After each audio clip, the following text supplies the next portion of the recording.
Yeah, I tried. I think I entered the words Hillary Clinton into DuckDuckGo, and I got something about her like giving birth to an alien. And it's like you start with the conclusion and then look for things to confirm what you've concluded. I don't ever really like the teach the controversy angle. Like if there's bad information, I don't see any reason why people need to see it. That's a good point. I mean, machine learning is something remarkable, but the machines don't necessarily understand anything. They're just feeding you things that give better results. You'd get to the section where it would be like apples are to oranges as carrots are to blank, and then you'd select from like pineapple and celery and all this stuff, and it's like, oh well, it's a vegetable. So that sort of thinking, like I always scored really high on those as a kid, and I was like, what good is that ever going to do me? And then now I see what good that does. Exactly. Information is one thing, but understanding and wisdom is another. Ooga chaka, ooga ooga ooga chaka, ooga chaka, ooga chaka,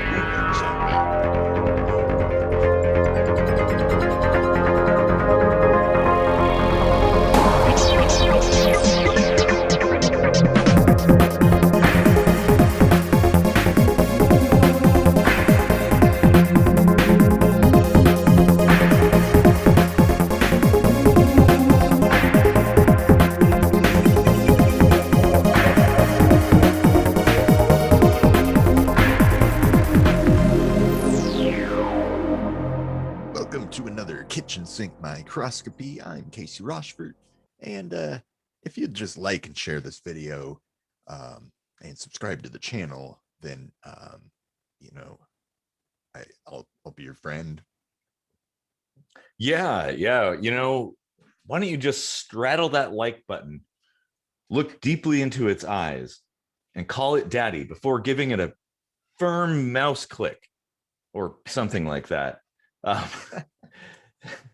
So I'm Eric Rosenblatt, as you probably already know, and don't forget we write our own music, and it's available online in various places like iTunes and Spotify.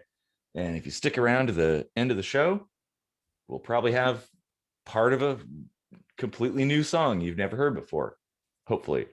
And check out our website, ksmvidcast.com.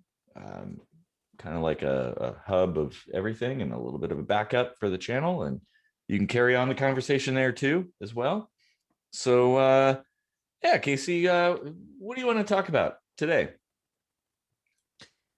Well, I've been hearing a lot of this catchphrase that kind of drives me batty as somebody who's been an actual researcher. Do your own research.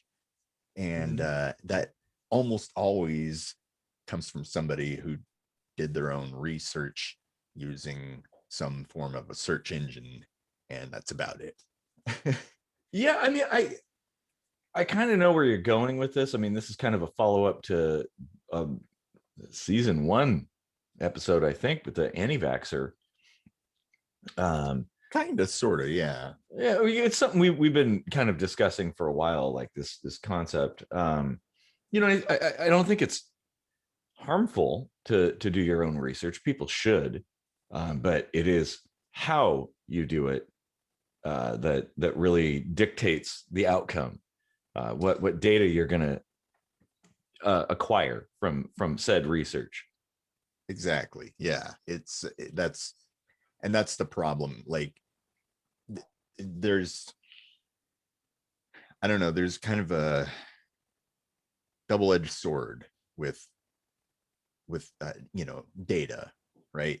Because to the untrained eye, anything that's been published in some form or another, whether it's uploaded to a web page by any Joe Blow or in a journal article somewhere that's been peer reviewed, some people don't see a difference. Some people think that's too hard to read. I'm gonna stick to the stuff that I can understand. And like they've got all these cognitive biases that drive them in different directions.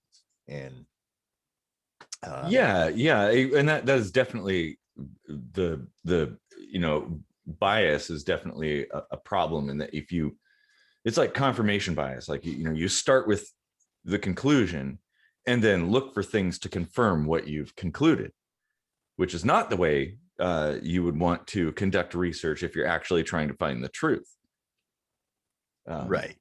And so, because the thing is, like, yeah, if you just did like a quick search online for whatever you believe or something like that, you're going to find all kinds of things confirming what you believe.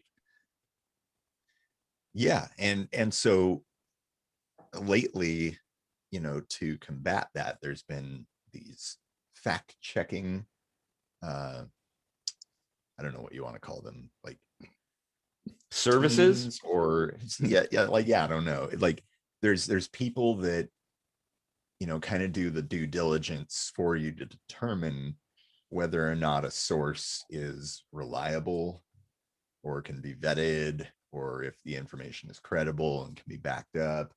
And of course, you've got people that think that's censorship, or that it's just somebody trying to control the narrative. And, no matter what you do, there's a conspiracy theory to go along with it. Well, that's there's really no that is definitely true. Yeah. No, and I mean, there's nothing wrong, like fact checking, double checking things, a bunch of people verifying stuff. I mean, that's the scientific sort of process for that. But I could see people being like skeptical of that, like, well, who are these fact checkers? What like, what is their motivation for that? Like, are they in league with those guys, the bad people or something like that? I mean, so it almost could backfire in that regard, in that if something is fact checked, because not everything is fact checked, that's the thing. It's a matter of selectivity in that regard, that only certain things are fact checked, and so some people might perceive that fact checking as a sign that, like, I don't know, that what am I trying to say, that like it, that there's some form of a cover-up going on or something like that. Well, not all fact checking results in like a false outcome, right? That's like true. Snopes or whatever. Like there's some stuff where they say, yeah, that's true, or partly true, or it's, they've got like, that dial of, it's a sliding scale, truth to lie. Yeah. Well, and as long so, as it's explained, I think the rationale behind that really, going back and explaining why this was concluded would go a long way to making that fact check be legit. Because if you just say, false or true or whatever, it's like, well, anybody could say that. Any asshole can do that. Yeah. And I think to some degree, like most of these do at least provide some,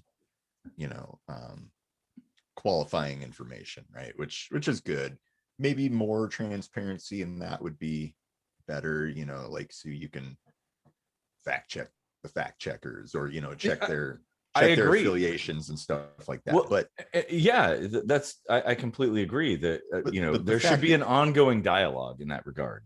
Yeah, but the fact that you have multiple people doing it is already a pretty good safeguard against bias, right? Because they aren't operating as like a collective mind, and really no organization does, right? Like everything's made up of individuals, and so I feel like fact checking is more or less a pretty good thing.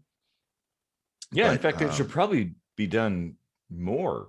But now, what do you think, though? Because this kind of ties into a search engine algorithm, right? About shuffling the not so credible information to the back pages of the search, and moving the more credible stuff up. I do kind of see a problem with that, because there could potentially be some bias in the fact checking system as well. So there almost needs to be a way of switching back and forth. Like if you should be able to see things without any filters, um, and if need be. But if you're looking for something, you doing searches and stuff, I don't know about like the ordering of things, but at least including some kind of caveat in certain pages, like, hey, by the way, kind of like they do with unsecure web pages, or things that have been known to sites that have been known to inject viruses and things like that. That's kind of out there on the table, and that's a good thing. Like, you should be aware of it before you go down that path.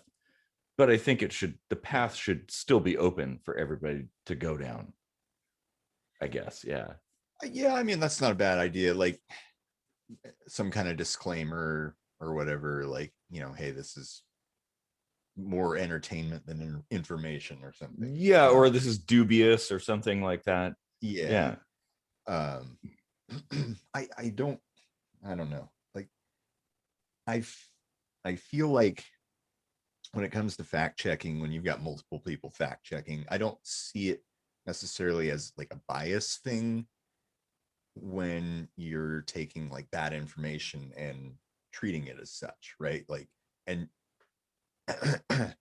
like I don't ever really like the teach the controversy angle. Like if there's bad information, I don't see any reason why people need to see it, and Well, and it's not bad information because I don't like it. It's bad information because like it's complete bullshit and you can prove that, right? And that's the point.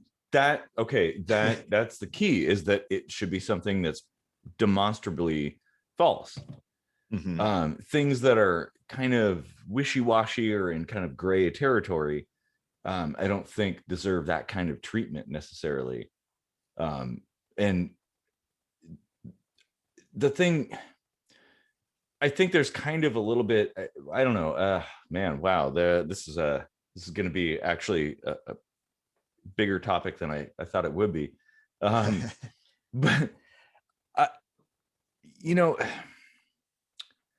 I don't like the idea of information being curated by third parties. But maybe I have more faith in people to make their own judgments about things than they deserve. But it's you go back as far as you want, and information has always been curated, whether it was the first book or the first encyclopedia, news, website, newspapers, all of it. It's given out, and somebody chooses what to give out, who to give it to, blah blah blah, right? I mean, well, there is a bit of a difference. There's no dancing around that. But there's a little bit of a difference, though, in that those systems were passive in essence. Like, you were given this information, like, you pick up a newspaper and there's a select few articles in there about things, right? Like, the world is full of shit happening all the time, but they've chosen to illustrate a couple things.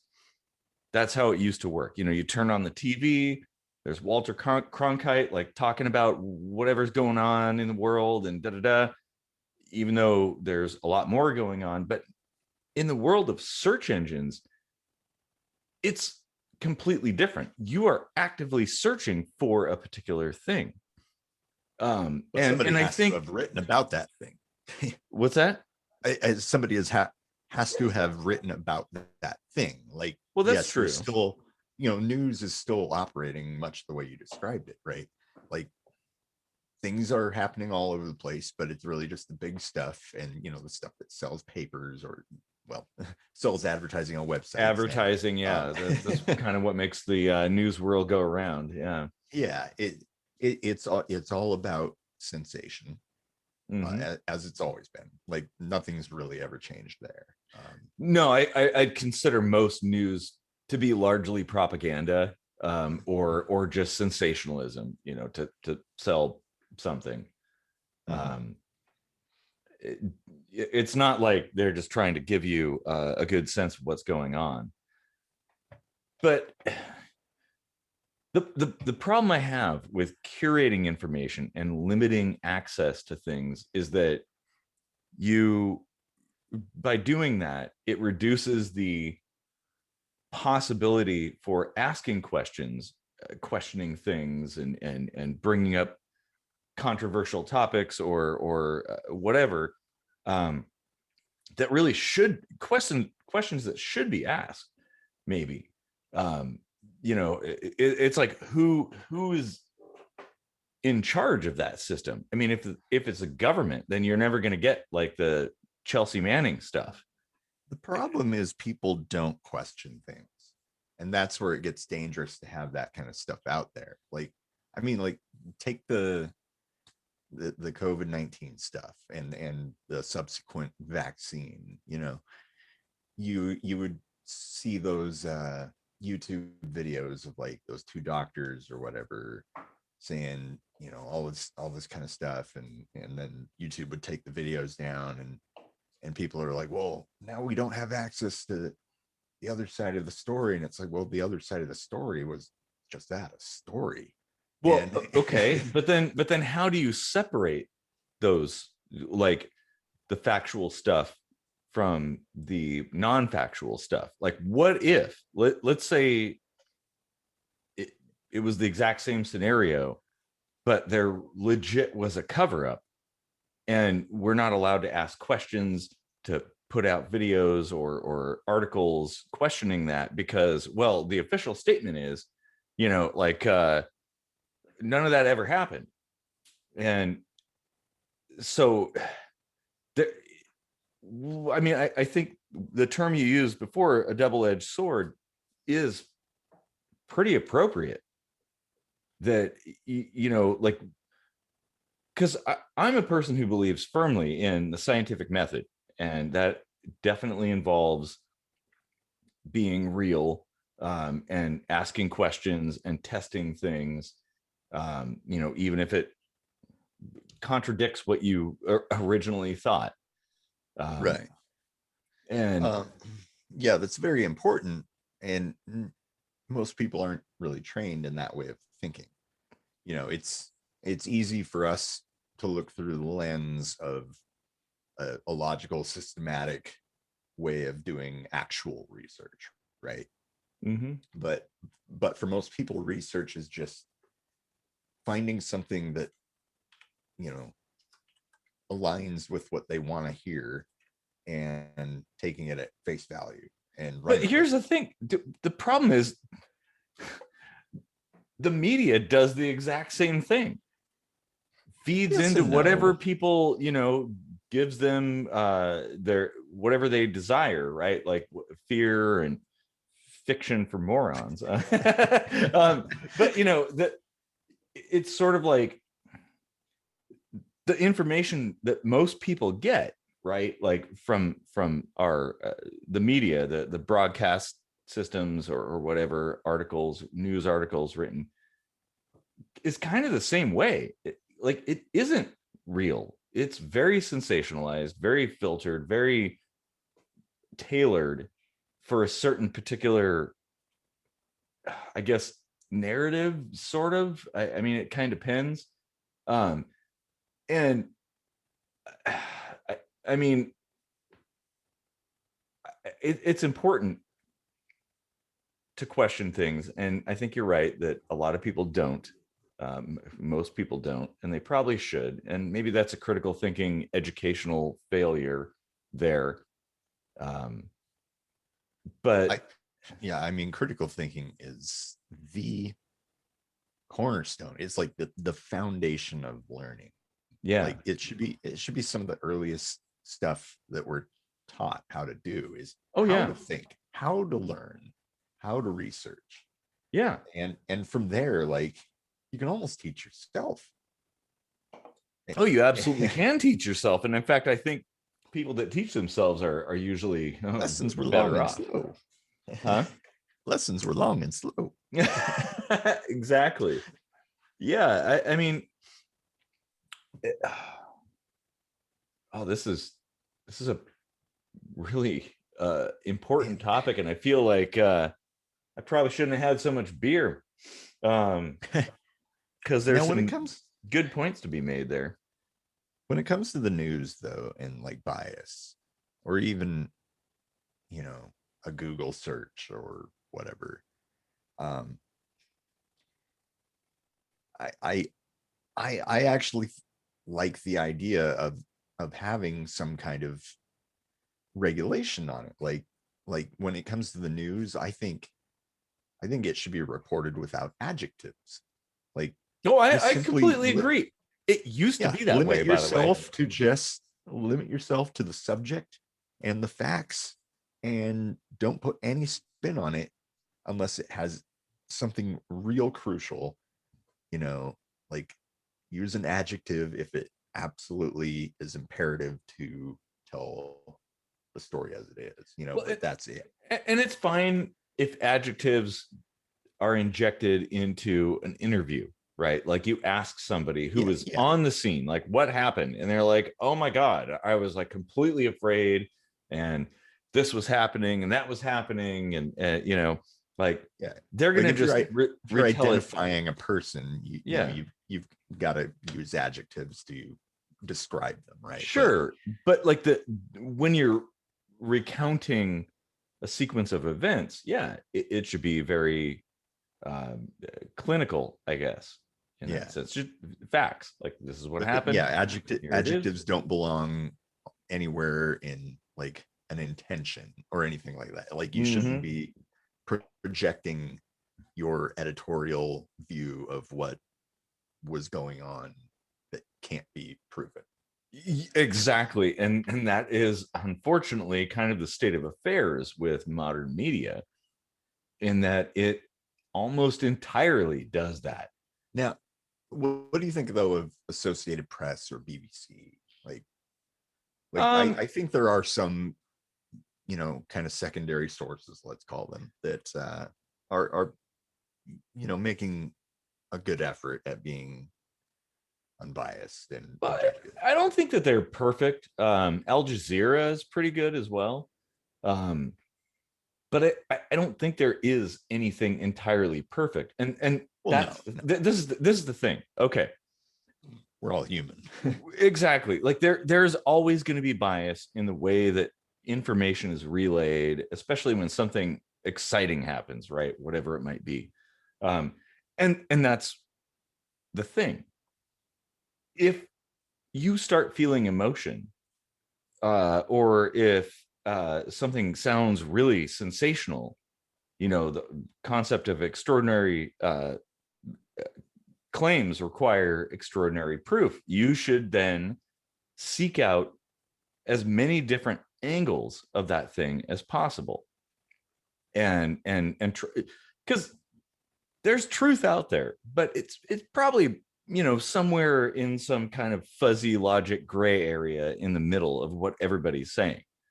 And definitely sticking to, like, oh, I only trust this one news source, like that's dangerous, because they're probably manipulating you. But yeah, that's the Yeah. thing. If somebody's talking, you know, if you turn on the news and they're talking about, like, I don't know, a warehouse fire that happened, right? Like, chances are it'll be pretty factual. But if they're talking about something more nuanced, or something more complex, and they're starting to get, you know, there's a bunch of loaded words or emotion involved, that's the time you should take a step back and be like, ooh, I should probably look at this from other sources everywhere else. um Yeah. you know, there's nothing wrong with asking questions. Definitely ask questions. That is very, very important. But it's a matter of asking the right questions at the right time. Yeah. I I almost want to become like I don't know, like a third grade teacher but all I do is teach critical thinking, and all the assignments are taking, today's big news stories and dissecting them and finding out what's wrong with them, Oh, that's I'm totally on board with that idea. That's great. Yeah, that exercise alone has so much power. Oh yeah. Well, and also understanding how media manipulates people, like the tools they use, because the thing is, once you've seen it, you can never unsee it. It's so easy to recognize the tricks once you know. And that's another thing that should be taught to people, like, okay, how to recognize when you're being tricked. If somebody is manipulating you, like, you should be able to recognize that. And most people don't. They completely fall head first down the hole, and believe everything. Yeah. Here's the appeal to authority. Like, just because you're a news organization or some government official or something like that, that doesn't mean shit. That doesn't mean that you are correct about what you're saying. Right. Well, nowadays you'll see news stories that are all based off of something that somebody said on Twitter, and they happen to have like 50,000 followers. So right there, you got that appeal to authority. Well, they must know what they're talking about. Right? Yeah, you're popular, so you must be correct. There's no, like, okay, Twitter versus Wikipedia, right? That's a step toward the whole fact checking sort of thing, right? Wikipedia is kind of like a massive fact checking site in a way. Yeah. There are people who that's all they do is, but on the flip side, there's also the fact that fact checkers miss things or don't catch things right away. You have to maintain that level of skepticism, no matter how robust your system of fact checking might be, right? Yeah, and I don't think there's ever going to be a perfect system. The system begins in right here. It begins in your own mind. Like, I've told the story before. I had a professor, it was actually on the show once, that changed a Wikipedia article. I think for a week it said the sky was orange.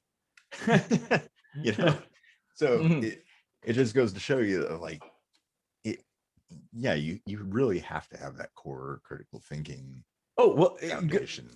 Exactly. And there's people who have trolled peer-reviewed journals just to show that there's flaws in that system too. So that's the whole thing. It's like, just because it's published in a peer-reviewed journal doesn't necessarily make it true. And no, that's absolutely true. But there are ways inbuilt into the journal article structure, or the skeleton, let's say, right? There's absolutely bias, right? Yeah. But you're required to list affiliations and potential sources of conflicts of interest and things like that.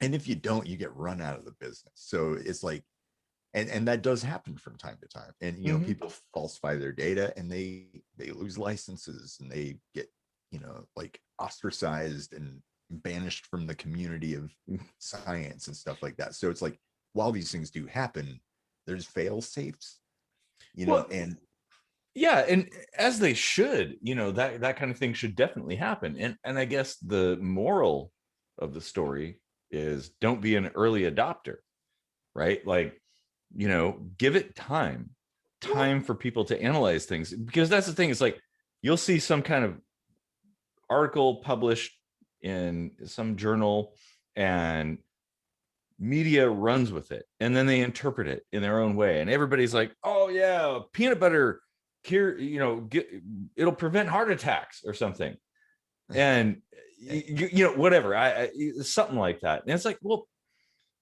it didn't actually say that. And the truth comes out sometimes years later. things that have information that we've known for hundreds or thousands of years is pretty reliable.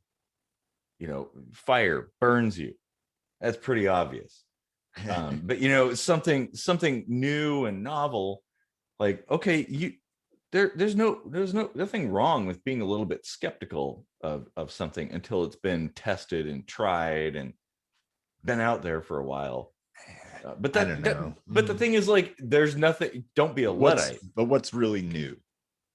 Like, what's really new? There's like, nothing new under the sun, as the saying exactly goes. with the COVID-19 vaccine. There's still people saying, I'm going to wait and see what happens, and I'm like, this thing is digested completely out of your body in weeks. What are you waiting for? What's your benchmark? What's your mile marker where you're going to say, now it's safe? Yeah, it's got like 4 ingredients that have already been tested for ages. We've had vaccines for hundreds of years. Like, it's well, and that's really new about it. That's a really good point. That information is one thing, but understanding and wisdom is another. Yeah, like it's if you don't understand a thing, it's very easy to be led astray. And so if something is very important to you, and this is probably why I learn as much as I can, if something's very important to you, it's critical to understand the mechanisms behind it, like how it works, how it operates. Like, if you're fearful of something, face that fear, know your enemy. Don't just hide and pretend it doesn't exist and wait to get shot. That's the thing. There are a lot of people who are trained essentially to think that way. Just a bunch of sheep, and it's really sad.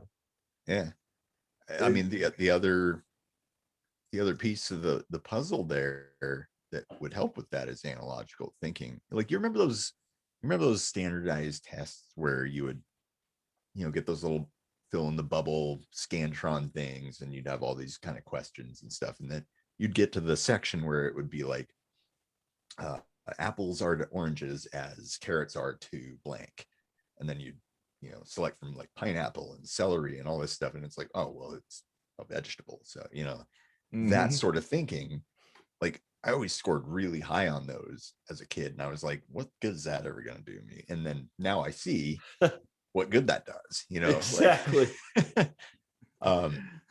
Because you can tell, like, oh, we've got a novel virus, and we have a new type of technology of vaccine, but is it really new? Like, is the concept new? Is the methodology that has anything to do with our physiology, is that new? No. Well, but no, and don't see that.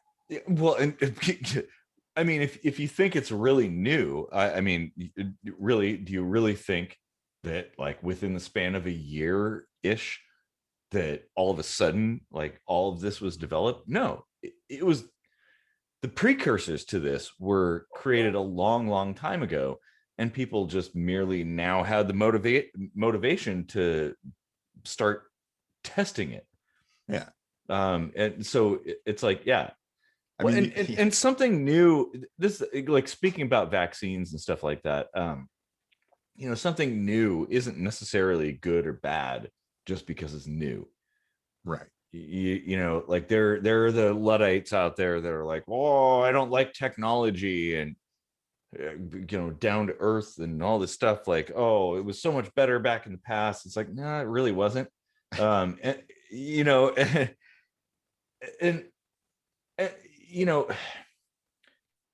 and there are people who also praise technology, like, oh, anything science, it's great. Like, oh my God, everything is awesome. Like, whatever it is, I don't question it, because it's new and it's created through science. It must be great. and that too is also a bad thing. Like, it's neither good nor bad. Scientific method, technological progress, it's just merely what people do. and you can't just ascribe a value to things purely based on its novelty, I guess. No, I think you also have to factor in like risk reward. Mm-hmm. And that's something that I also think that people are really wearing their blinders on a lot of times, you know. Well, They that's something that's not taught. Like nobody's ever taught that. You I know, mean, you you go feel through I 12 gotta years feel of school and you I gotta come feel out. like that's I gotta feel like that's common sense though, right? Oh, it should be, yeah. Yeah, right. But Risk common reward is sense like, isn't that common is anymore. this going to hurt or kill me? Or is it going to make me feel good? Or, you know, like give me food? Or these are things that we need to survive.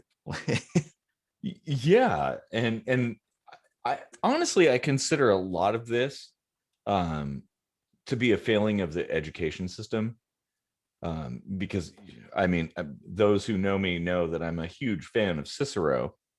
um the idea that you educate somebody in the principles of self-education, and then from that point you need no further education because you're going to go on your own. um There's that merit to that. Yeah. Yeah, and Kind of like what I was saying with the building the critical thinking yeah, foundation. exactly, yeah, Teach yourself how to learn, you know. yeah, and that is not a component of most schools. It's more about like answering questions and taking tests and getting grades and things, and it's more like the data, being quizzed on the data that you've absorbed, and that's all that matters. Yeah, When that's more about metrics than anything. Yeah. And but that's the metrics that are measured by parents and students. mhm. And I think that's a huge failing, like, because people we should come out of high school being fucking rock star geniuses. Like, I mean, 12 years, you would think you'd know some stuff at that point. You know, the most expensive education system on the planet, we should be pretty smart, but there's a lot of dumb people out there, and a lot of dumb people that, you know, probably can't be trusted to do a Google search. You know what Which might is be sad. interesting is, you know, like several times I've mentioned that I want to structure like a new form of government, and maybe like a new form of public school would be an interesting idea, you know, where Mm-hmm. you have like, you know, maybe a variety of different types of learning institutions, because everyone learns a little different, right? And Well, you that's can even true, yeah. you could even have a sort of like, you know how like learning hospital or teaching hospitals or whatever will have like a clinical rotation, classroom rotations, blah blah blah, like back and forth, right? What if Yeah. you have a year? What if you have a year in school, and then your final project is to, uh, you know, say this is what I'm going to do in practice for the next year to, you know, apply what I've learned and Hmm. see what comes of it in the coming year. And you just kind of do that throughout your development, you know? That's a good idea. Oh Like, yeah. Well, yeah, it's almost like the Evergreen College here in Washington, where you kind of like build your own coursework, yeah, well, your that own hasn't degree sort of thing. exactly worked out according to plan, but yeah, the No, it principle hasn't. is sound. Yeah. Yeah, like the problem with public education or any education system, I guess, is that it's kind of like a one size fits all curriculum. You know, this idea that like we know exactly what you need to know, um, and so we apply it to every person that comes through the machine, Yeah. and out comes a whole person apparently. But the thing is, the problem with that is it's kind of like if you had a size 10 shoe. We'll call it men's shoe, I guess, because I'm a guy. So you had a size 10 shoe and you put it on everybody that comes through, and you're wondering, like, why is it that, like, the shoe's flopping around on some people, and some people, their foot doesn't even fit inside it. What gives? Like, it's a shoe, right? It should fit. Well, that's exactly what they're doing with education. And it shows. Sad to say, it shows. Yeah. So I guess in a way, this kind of loops back to the search engine thing. The way that the AI and the algorithms work is that a search engine will kind of learn and tailor results to what it thinks you can handle, or what, almost like what you're looking for. Like, so like in my posited scenario where you do classroom for a year and then do this like field project or whatever, you would basically be setting your goal and trying to hit it. Well, you can set your goal however high, right?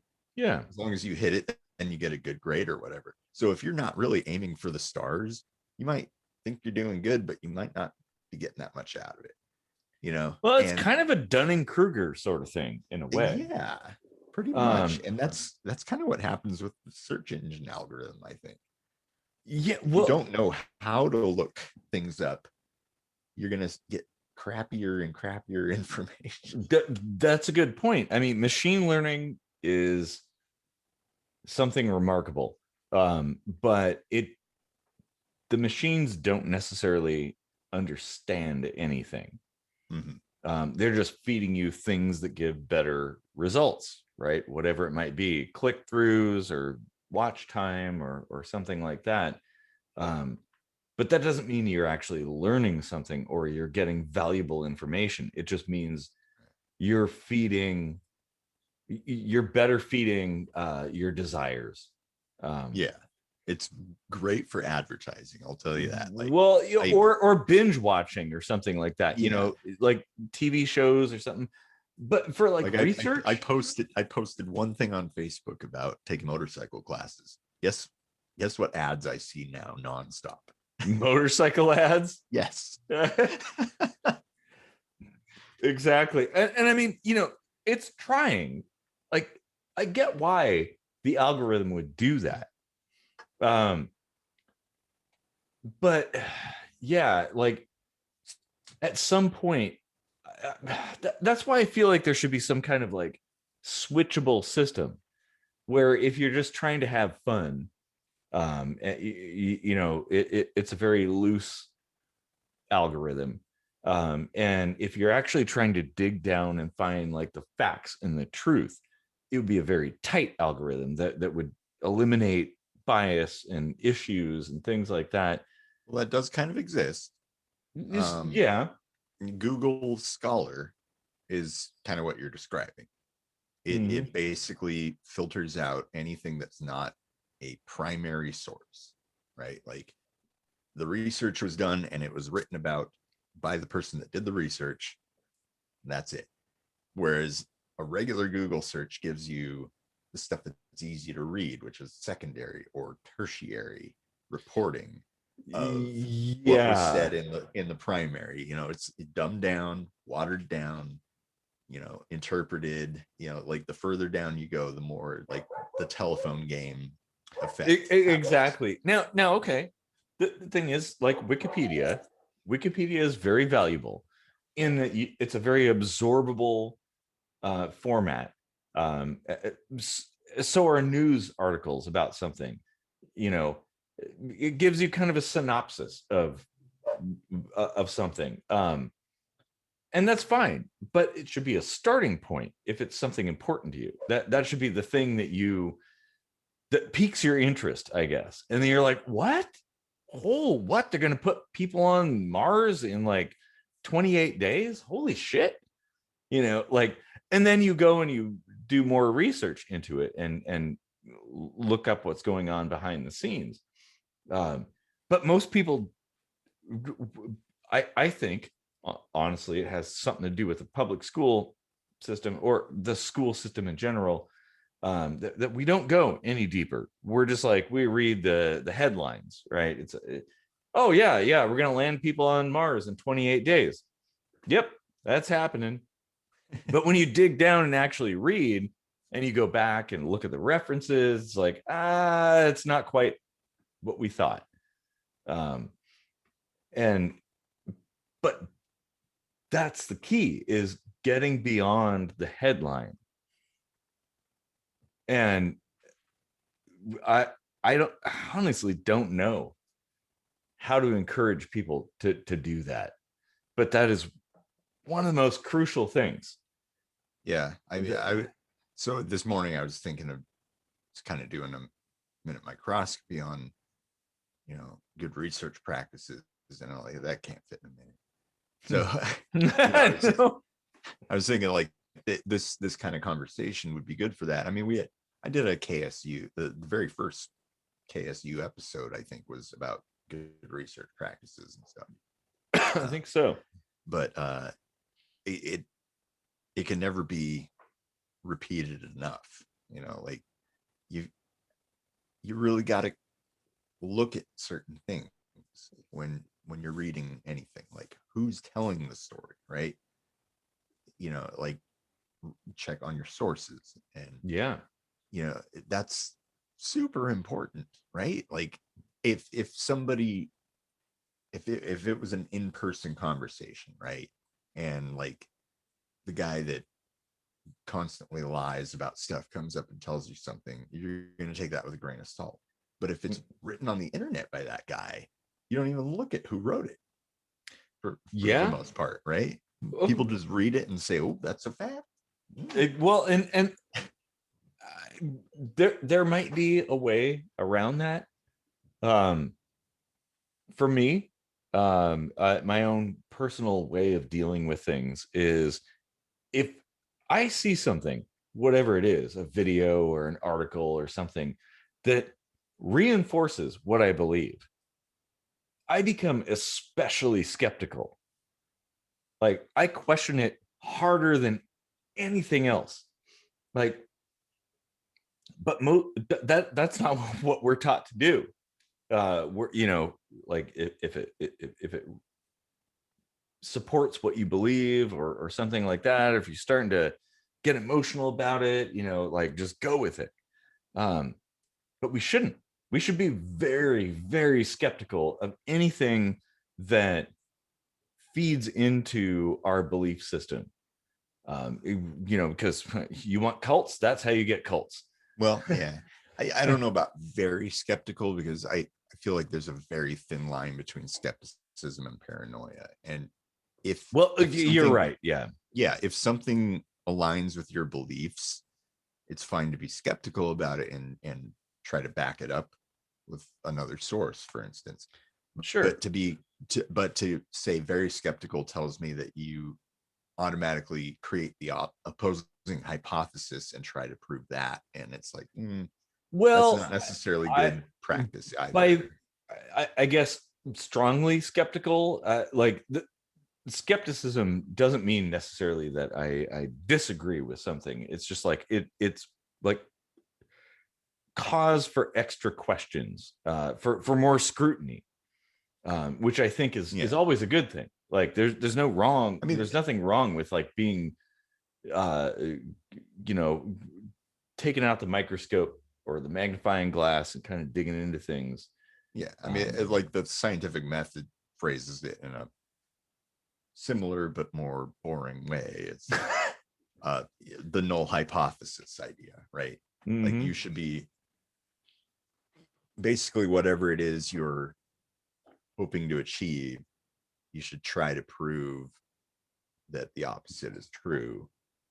And if you can't, then it's very likely that your initial hypothesis is, is worth pursuing. When you've eliminated every other option, that the most, whatever's left is most likely to be true, or whatever. Exactly. And that's another important point. Fuzzy logic too. There is no like hard and fast, like black and white truth. Things don't fit neatly into our human boxes that we've constructed. That's not how the world works. Sometimes things can be a little bit of this and a little bit of that. And understanding that is important as well, because when it's kind of somewhere in the middle, there's an inclination to flip that needle to the one that you prefer. And I think that's dangerous. Well, dangerous, relatively speaking, in that it allows you to be manipulated. Wow, there's like fire trucks and all kinds of shit happening here. Wow, must be some kind of emergency or something like that. Jeez. Urgent, urgent. Emergency. There's an emergency going on. It's still going on. So, okay, so since you brought up the anti-vaxxer episode from a couple seasons ago, wow, that sounds weird to say. A couple seasons ago, he was real big on the search engine DuckDuckGo, which is basically just mirrored off of the Yahoo search engine. So, like, what do you think is like? What's the difference between Google and the Yahoo engine? Well, I personally use DuckDuckGo, not for the same reasons as that guy. Like, I like the anonymity and the no tracking side of things. It does yield different results. Sometimes closer to what you want, and sometimes not so close. I don't know. I mean, yeah, I tried. I think I entered the words Hillary Clinton into DuckDuckGo, and I got something about her like giving birth to an alien, and it's like that's the top thing I got. Like, whoa. Well, and maybe that, so DuckDuckGo might be running off of like more of a popularity algorithm. So the more people that click on things, they've all got some algorithm. Yeah, exactly. There's always something, and that's the whole point. Like, when somebody says do your own research, don't just go to one particular search engine to search your research. I think it's good to go to different places, just like news organizations. Like, if it's something mundane, it's probably true. But if it's something that carries some emotional weight or has something behind it, or has some controversy or something, it's really important to seek out as many angles as possible to try to find the truth. And you may never find it. That's the thing. Chances are you're never going to find the truth on things like that. We should really just build our own search engine, a kitchen sink microscopy search engine. That'd be so awesome. Like, whatever you put in, it spider crawls all the search engines and gives you the first page results from each of them right at a glance, right? Yeah. So you can automatically see, like, what do each of these have in common, and maybe and even like that to narrow it down, right? Even taking like opposing views too. Like, when you search for something that's controversial, you should see the yays and the nays on either side and decide, like, okay, this is the argument this way, this is the argument that way. Here's some articles for all sides. Oh yeah, like it automatically flips whatever you put in, like best lemon meringue recipe, worst lemon meringue recipe. Exactly. Well, and maybe you should. Yeah. Well, that's an interesting idea. And maybe it could even have some kind of built-in critical thinking algorithm that like crawls the sources and and shows you like other articles from this source, or whatever, like, Oh man, you know what? With machine learning, you could actually have like a critical thinking score. Like yeah, this article or this web page or this site or something, has been found to be this uh, scores this high on the critical thinking scale, and so you could judge for yourself. Like, oh, that'd be that's so an good. important thing. Like, Yeah. it really, that's something that really should be developed, because we need that more than ever. Oh, I agree. Yeah. Oh, yeah. Society Exactly. is tumbling down a slippery slope of conspiracy theories. Like, they're getting more and more prevalent. Well, I yeah, don't know if you've and noticed that, but it's actors on all sides trying to pull people this way or that way, and all they're doing it doesn't even is, matter what side. There's just yeah, more conspiracy theories cropping up all the time. More and yeah, more there is. people building these suspense stories in their minds, Mhm. and playing them out like they're real sinister behind the scenes active. Oh, yeah, and they're like pulling people back and forth and stuff like that. And the thing is, like, all of these people, they're essentially led by a tether or something, to fight against each other for whatever means. I'm not gonna. I'll skip the conspiratorial thinking for now. But yeah, I mean, that is definitely a thing. Like pitting otherwise agreeable people against each other on the basis of bullshit reasons. Yeah. Um, I don't think the phenomenon itself is a conspiracy. I think it's just human psychology at well, work. no, the phenomenon is, yeah, definitely a product of human psychology, but the purposeful usage of this particular phenomenon might potentially be a conspiracy. Um, I don't know. We'll see. And Yeah. that's the whole I thing. It's like, wait and see. Like, I tend to think that there's more likely crimes of opportunity than conspiracy. I don't give enough credit to anyone really to devise a working scheme that's so complicated and, perfectly orchestrated that people don't really ever have a way of picking up on it, or proving it. but I then think you're talking about the same people who can't even use a basic search engine correctly. Um, yeah, I mean, I did a minute microscopy about conspiracy theories and kind of touched on some of the same things. Um, oh man, uh, shit, I should probably have more beer. Um, mm, I had a point, but I completely lost it. It'll come to me. I'll just send it down to long-term memory retrieval.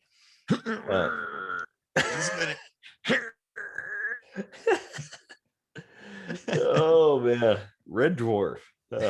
Always hits. It's perfect. Yeah, it's Oh, well, one thing I wanted to say was the idea that about conspiracies. So I take issue with the term conspiracy theory, um, and the term conspiracy, because all a conspiracy is a few people getting together and conspiring to do something, whatever it is. Rob a bank, uh, start a business, something. And so just because, like, like it's this, got a negative connotation when it could be perfectly benign. yeah, exactly. Or it, yeah, that's kind of what I'm getting at. Yeah. Yeah. No, yeah, I understand that to a degree. Like, we've we've given it like a boogeyman sort of mentality. Like it, Well, it's become like a it's stigma. yeah, and it's like, yes, there are conspiracies, and whether or not those are like meant to harm, I mean, that's anyone's guess. Like, Well, and they're probably, here's the thing, what I've found about a lot of things that I've dug into is they're probably not meant to harm. People think they're doing good in their own way. and they could harm accidentally, but Yeah. yeah, Well, and they usually do. Yeah. at least But somebody, yeah. Like there's always some kind of collateral damage somewhere. I'm sure, like butterfly effect. There's really exactly. nothing anybody can do to protect everybody from everything. So No, no, not at all. yeah. Oh man. But Wow. yeah, it creates such a huge divide. The concept of the conspiracy, right? Well, and maybe that division is the conspiracy. Mm-hmm. Uh-huh. Yeah, Maybe I, taking I give more people. credence to that than most any conspiracy theory out there. Like, and here's why. Like, because it's simplistic and it's believable. Yeah. And what more do you like? There's not that much to disprove. There's not that much to prove. Mm-hmm. Like it makes sense. Like if I wanted to get something done, I would do the path of least resistance, right? Oh, and that's a really good point about conspiracies. That if you have a lot of moving parts, if you have to connect a lot of dots to form this big picture, it's probably not real. Yeah. If it's very simple and very believable, it actually might be real. Um, Yeah. Yeah. but here that's one of the things, like people naturally love a good story. So you give them a good story, a great conspiracy, and they start going down the rabbit hole and digging up all this information and connecting dots and stuff, and like, oh yeah, I see how all this thing, it all makes sense now. It's Mm-hmm. like, but that's not how things work. Yeah. It can't work. Like, think about it pragmatically. Like, it's not possible that somebody, like one person or five people or 10 people, could possibly engineer this kind of complex scenario. Anytime a conspiracy leans on inference, Mm-hmm. I instantly think less of it. Like anytime somebody says follow the money, it's like you don't know that money's a factor. Yeah. Like, I mean, you're Not that you basically guessing. shouldn't. There's nothing wrong with looking into funding and how things operate, but that's a very superficial way to look at things. If that were in a court of law, that would be considered circumstantial evidence. Yeah. It's simply something you cannot use to judge. Because some people are not driven by money. That's true. A lot of people are, sure, but if you don't have an 100% absolute fact and you build your conspiracy off of that inference, it's weakened. Well, yeah, exactly. Yeah. Oh man. That felt like a really poignant statement. I agree. Yeah, that was good. Oh man. Yeah. I just critical thinking, analogical thinking, all these things. It's really all we need to learn when we're young. I agree. Yeah. And math and language and stuff like that, so we can communicate and but as far as like life skills, your ability to navigate life and be free of coercion and deception, critical thinking, analogical thinking, like those are definitely absolutely important things to understand. I mean, those really need to happen before we learn history. I agree. Because when we're kids, everyone hates history because we don't know what the point is. Mhm. They're just stories, but we don't understand why we're learning them until we're older. And we realize, oh, we need to learn this because we got to try to not repeat these mistakes, or we need to try to repeat things that worked. Like we don't understand that until we stumble on the critical thinking. Yeah, exactly. Well, and that's Which kind of the some whole people never stumble on. Oh, yeah. True. But that's the thing is, like, because I was one of those people. I hated history and math, and now I love history and math. Yeah. I think it's the most beautiful thing ever. I was terrible at math, and so I hated it. But then at some point, like after my transplant, like something kind of clicked, and I was like okay at math. But I started to see like what it was good for, and practical uses and stuff like that. Calculus still isn't one of them, but anyway. Well, yeah. The thing is, math is less about like addition, subtraction, like in individual processes. It's more about like a systematic. Yeah. And history is the same way. Critical thinking is very similar. Like you don't have to know the specifics. In fact, it's probably better that you don't. Well, and history should be treated much like the media ought to be, where it's reported with as few adjectives as possible. And, because history is written by the winners and all that stuff, but, it really should be that they should be striving to just tell it how it is. Like, relay the information and let people make up their own minds about it. And to be fair, I think most history books actually do a pretty good job of that. At least on the broad strokes, right? Yeah. Like it's not like we were taught that like England are a bunch of son of bitches that like wanted us to not have any freedom or whatever. Fucking like, redcoats. Oh, I'm gonna grab my gun now.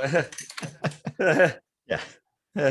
And I don't know, maybe 200 years ago, the history books were written that way, but well, and that's an important thing to note is like you only know the things that have been written. That doesn't tell the whole story about what actually happened. It's only the stuff that somebody chose to pen on paper. Well, and think about before we wrote, people told stories. Yeah. And we're told now that they memorize those stories verbatim. How likely do you think that is? Having done that exercise with the telephone game, yeah, not likely at all. Yeah, I never bought that for a minute. Yeah. Like, oh, you telling me the Iliad was word for word passed down, or the Bible, right? Yeah, like when it was actually written down, wasn't it like 1,000 years later or something like that? Hundreds of years. Like nobody that wrote the Bible was alive anywhere near when Jesus was. Yeah. Like the book of Peter, the book of Paul, those were written by other people telling the story from their vantage point. Like, yeah, it's all telephone game. That is a very flimsy foundation. And much like encyclopedias or Wikipedia or the media today, somebody somewhere in history chose which books were omitted from the Bible and which were included. So yep, I have that the Lost Books of the Bible book, which is very interesting. The Bible Against Itself is a good book too. It points out like every contradiction in the Bible, which is like eye-opening. Oh yeah. It even points out, like, most people don't even know this. There were 2 Jesuses in the Bible. 2 completely different people named Jesus in the Bible. Wow. and they had very different philosophies. Well, and that's the whole thing. Like, I think something like that really should give people pause. That's the point where you should be like, what? And start asking questions. Yeah. And that's the whole thing I was getting at about extraordinary claims requiring extraordinary proof. And why extreme skepticism is warranted when something supports what you view, because that is all too often used to support what people believe, like confirmation of what you believe. Like, if something's confirming what you believe, you should be asking questions about it. Be skeptical. I mean, don't be dismissive, but at least question it, right? Yeah. Ugh. Well, that's we went a long way from search engines, but I think it's kind of actually connected. it is, yeah. Yeah. No, like there's a seed of commonality between search engines and critical thinking.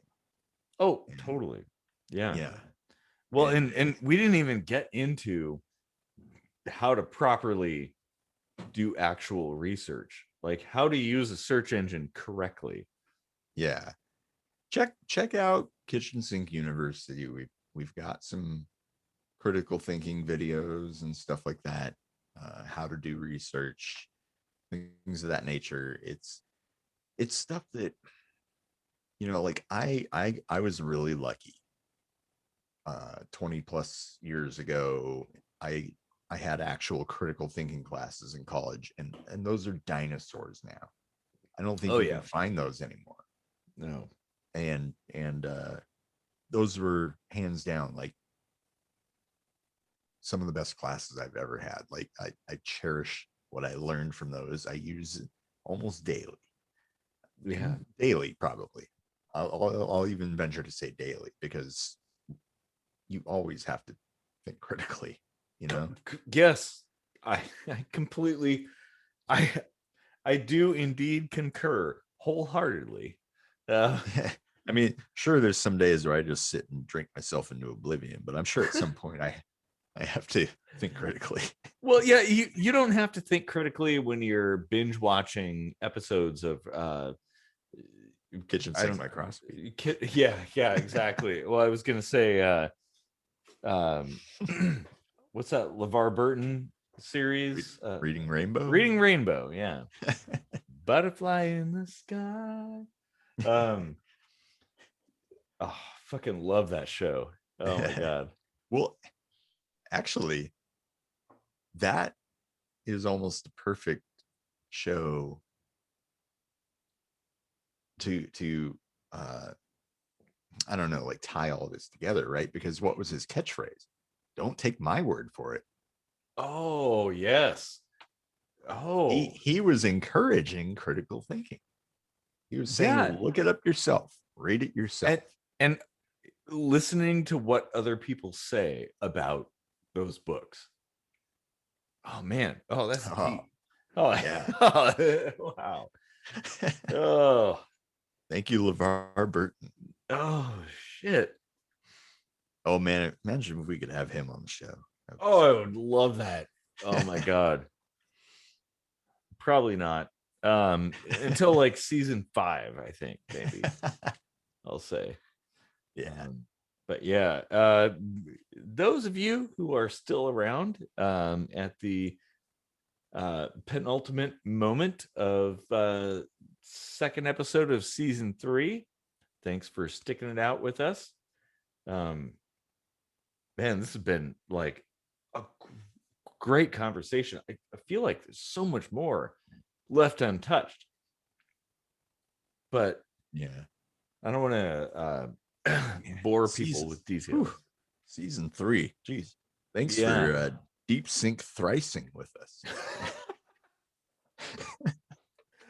Oh man. Hmm. Thrice Yeah. needs to be used more. I don't know. Thrice. Oh man. Yeah, this is a good How conversation. many licks does it take to get to the center of a Tootsie Roll Pop? Once, twice, thrice. I thought it was a 1, a 2, a 3, a 3. But thrice suffices. That's a song title. Oh man. Oh, Kip. It's got to be Okay, about threesomes. we've got to write more music apparently. Oh man. Wow, this has been a good one. I mean, and I'd like to hear people's views on this, like the whole concept of like do your own research and critical thinking and stuff. Where are you coming from? Because man, I think this is gonna yield at least one more episode, if not two. Yeah, there's a lot to unpack, and maybe it would be a good live episode to get a lot of different, methods of research. Like I've got the scientific, laboratory research sort of way. You've got like this like self-taught Renaissance man kind of research way, right? Like it would be cool to have like, somebody that's more on the conspiratorial realm of things. Maybe not, get everybody not so together far in the as same Etienne, room. but oh yeah, oh yeah. It's like, funny that like the thing is, like, I got to give him credit. He kind of was the genesis of this episode in a way. So his style is a very important, not to drag this on longer, but it's a very important mirage to watch out for, right? Mm-hmm. Somebody can be good at arguing but still be wrong. Mm-hmm. A good argument does not mean you're right, and a bad argument does not mean you're wrong. That is absolutely true. Like that's like huge, important point. talk about poignant statements. Like that's kind of it. Yeah, like that moment where he was like, "Did I just win the argument?" It's like, yeah, dude, you had like tactic, but your facts were bullshit. Like, well, yeah, it's like a game of chess. Like, people come up when you're playing chess and they're like, "Who's winning?" Right. Well, nobody's won until checkmate. Right. You could be down to one piece and still win. Yeah, I've done that actually. One pawn, one king, and still won. Yeah, it just goes to show you can't predict the future, and things don't work. Yeah, like things don't work exactly the way that we're led to believe they do, I guess. Yeah. I mean, we're taught from a young age that math, you can only arrive at the correct answer one way, but invariably you'll stumble upon another way to get to the right answer that isn't quote unquote right. Yeah. I've done that. Have you? Yes, I have. Yeah. In fact, I've actually created a program on my pocket computer to solve for that, and you had to show your work. Right. So I wrote out the code. That. Yeah, and the teacher's like, "What the fuck?" And it's the same teacher. I asked him like, "Well, what's 2 divided by 0?" And that just like brought the class to a standstill. That was a fun day. Oh man. Wait, isn't that 0? It's more complex than that, and he at least acknowledged that. So Yeah, credit where credit's due. That's kind of a mind fuck. Yeah, it is. Division by zero. Yeah. That's another song title. Yeah. Well, 2 divided by 0 was actually a Pet Shop Boys song, which got me thinking about that. Yeah. Really good song. Good album, too. Pet Shop Boys are awesome, dude. Oh, I love the Pet Shop Boys. Oh, my God. Oh, they're so good. It's a sin, dude. Yeah. That's an awesome song. Oh, so many good songs. Yeah. Oh, man. Well, anyway. Yeah. I mean, let's not wax lyrical on Pet Shop Boys. Let's have the Pet Shop Boys on the show sometime. Oh, man. But well, thanks for sticking it out this far with all our poignant statements and our beer-fueled philosophical waxing. Wait a minute. Oh, never mind. Okay. Oh, not like waxing, getting ready for summer kind of waxing. Yeah, I was thinking about like waxing with hair, but yeah. My balls. It's not, well, down there maybe, but it's not that bad overall. Experience? Yeah. Well, okay. Oh, man. Have a hairy back. What can I say? Well, I can say that West End Girls is the stupidest Pet Shop Boys song ever. Yeah. It's catchy though. Well, okay, yeah. I'll give it that. Like, but their cover of You Were Always on My Mind. Oh, yes. That is so freaking good. Yeah. Oh. Yeah. I want a dog. Really good. I Want a Dog from Retrospective. I think that was the album that they did. That one, I love that song. Yeah, great band. Oh, totally. Well, big influence for ALTAiR. Yes, which, by the way, is probably just starting to play right now. I guess the only thing I can say is good night, everybody.